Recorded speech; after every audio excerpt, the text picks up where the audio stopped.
Maintenant, je vais vous parler de cette BD, voilà, qui est sortie en 2001. En tout, il y a 6 tomes. Entre 2001 et 2005, c'est sorti, plus 2 intégrales, et il y a une édition spéciale. Alors, ça s'appelle Grand Vampire. Donc, pour l'histoire, j'ai mis 3 étoiles.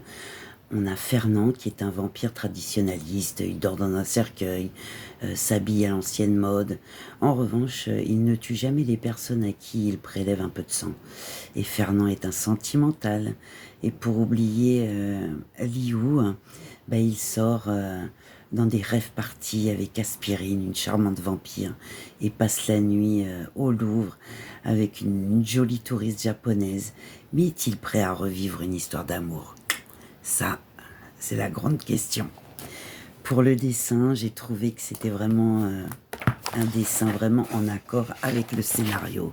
Voilà.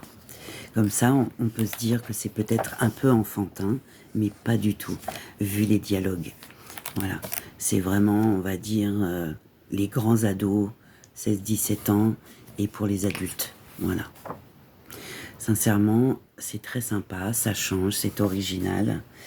C'est vraiment un peu barré, même limite, je dirais, mais très très sympathique à lire. Voilà, on passe un bon moment quand on lit cette petite BD. Pour le prix, j'ai mis 3 étoiles, on est à 15,9 €, mais vous pouvez le trouver à moins de 3 €, donc c'est intéressant.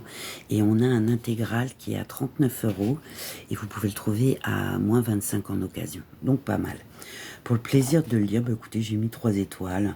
On a un personnage principal qui est plutôt attachant, un scénario qui est drôle et surprenant. C'est vraiment un super moment de lecture, on rigole, c'est sympa. Voilà, c'est fun. Je vous le recommande vraiment. Bisous.